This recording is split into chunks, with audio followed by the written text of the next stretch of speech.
எது தர்மம் பார்ட் 5. ஒரு ஆன்டி டெரரிஸ்ட் ஸ்குவாட் ஒன்று இருக்கு. அவங்களுக்கு ஒரு இன்ஃபர்மேஷன் கிடைக்குது, ஒரு 4 பேர் டெரரிஸ்ட் ஆக்டிவிட்டீஸ் பண்ணிட்டு இருக்காங்க அப்படின்னு. ஸோ இவங்க வந்து அந்த 4 பேரை சேஸ் பண்ணி சரவுண்ட் பண்றாங்க கன்ஸ் எல்லாம் வச்சு. இவங்கள பார்த்த உடனே அந்த 4 பேர் ஓட ஆரம்பிச்சிடுறாங்க. சரி டெரரிஸ்ட் தானே ஓடுறாங்க அப்படின்னு அந்த 4 பேரை சுட்டுறாங்க. சுட்டதுக்கு அப்புறம் தான் தெரியுது இவங்க ஆக்சுவலி டெரரிஸ்ட்லாம் கிடையாது, வேற ஏதோ சின்ன தப்பு பண்ணியிருக்காங்க, அதனால தான் வந்து இவங்களை பார்த்த உடனே ஓடி இருக்காங்க அப்படின்னு.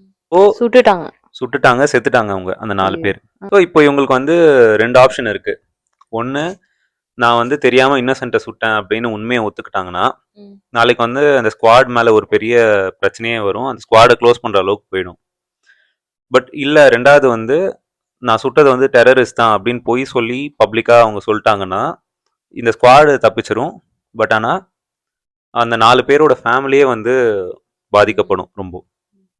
ஸோ உன்னை பொறுத்த வரைக்கும் எது தர்மம்? ஒன்று தர்மா ஆஃப் ட்ரூத், இன்னொன்று வந்து தர்மா டு ப்ரொடெக்ட் த நேஷன், ராஷ்டிர தர்மம்.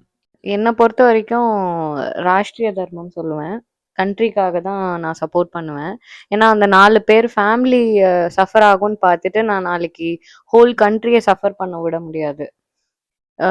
இந்த நியூஸ் சப்போஸ் வெளில போயிடுத்து, தப்பான டெரரிஸ்ட் நினச்சி நார்மல் சிட்டிசன்ஸை வந்து கொன்னுட்டாங்க அப்படின்னு தெரிஞ்சா அது ஒரு பெரிய புரட்சியா நாளைக்கு வரும். நேஷன் வைட் ப்ரொடெஸ்ட்லாம் நடக்கலாம். அது வந்து இதோட பயங்கரமான எஃபெக்ட்ஸ் இருக்கும். ஸோ அதனால மறைக்கிறது பெட்டர். ஸோ இன்னொன்று என்னன்னா, நாளைக்கு ஏதாவது டெரரிஸ்ட் ஆக்டிவிட்டி ஏதாவது நடந்ததுன்னா அதை ப்ரொடெக்ட் பண்ணுறதுக்கு இவங்க இருக்க மாட்டாங்க. ஸோ நேஷ்னல் டிஃபென்ஸ்க்கே இது அஃபெக்ட் ஆகும். அதனால நான் கண்ட்ரிக்காக தான் சப்போர்ட் பண்ணுவேன். அந்த 4 பேர் ஃபேமிலியை பார்த்துட்டு நான் கண்ட்ரியை விட முடியாது. ஸோ என்னை பொறுத்த வரைக்கும் ரெண்டுத்துக்குமே எஃபெக்ட் இருக்கு. பட் ஒன்றுத்தோட எஃபெக்ட் வந்து ரிவர்சிபிள் அப்படின்னு சொல்லுவேன். ஏன்னா இப்போ நான் வந்து உண்மையை சொல்லிட்டேன் அப்படின்னா அந்த கண்டிப்பாக அந்த ஸ்குவாட் மேலே ஒரு கெட்ட பேர் வரலாம், இல்லை அந்த ஸ்குவாடை க்ளோஸ் பண்ணுற அளவுக்கு கூட போகலாம். பட் ஆனால் அது ரிவர்சிபிள் தான். மேபி கொஞ்ச நாளில் திரும்ப வேறு டீமை வச்சு புது ஸ்குவாட் ஆரம்பிக்கலாம்.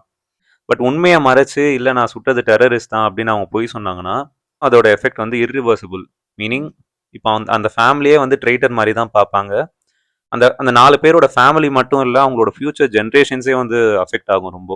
ரெண்டாவது என்னன்னா, நம்மளோட ஹிந்து தர்மம் பொறுத்த வரைக்கும் இது ஹிந்து தர்மமா இல்லை கான்ஸ்டியூஷன்ல இருக்கிற ஒரு விஷயமானு எனக்கு தெரியல. 1000 குற்றவாளிகள் கூட தப்பிக்கலாம், பட் ஆனால் ஒரு நிரபராதி கூட தண்டிக்கப்படக்கூடாது அப்படின்னு. ஸோ நான் அந்த டெசிஷன் மேக்கிங் இடத்துல தான் நான் கண்டிப்பாக உண்மையை சொல்லிடுவேன். இன்னொன்று என்னன்னா, அவங்கள வந்து 2 வாட்டி சாகடிச்ச மாதிரி ஆயிடும். ஸோ அந்த 4 பேரை வந்து இன்னசென்ட், அவங்க ஆல்ரெடி தப்பு பண்ணியாச்சு, சுட்டு தப்பு பண்ணியாச்சு. அட்லீஸ்ட் அந்த தப்புக்கான பிராயச்சித்தமா அவங்க வந்து உண்மையை வெளில ஒத்துக்கலாம். வந்து உண்மையை மறைச்சாங்கன்னா அவங்கள வந்து 2 வாட்டி பனிஷ் பண்ண மாதிரி ஆயிடும் அவங்க செய்யாத தப்புக்கு. ஸோ அதனால நான் கண்டிப்பா உண்மையை சொல்லிடுவேன். நீங்க என்ன பண்ணுவீங்கன்னு கமெண்ட்ல சொல்லுங்க.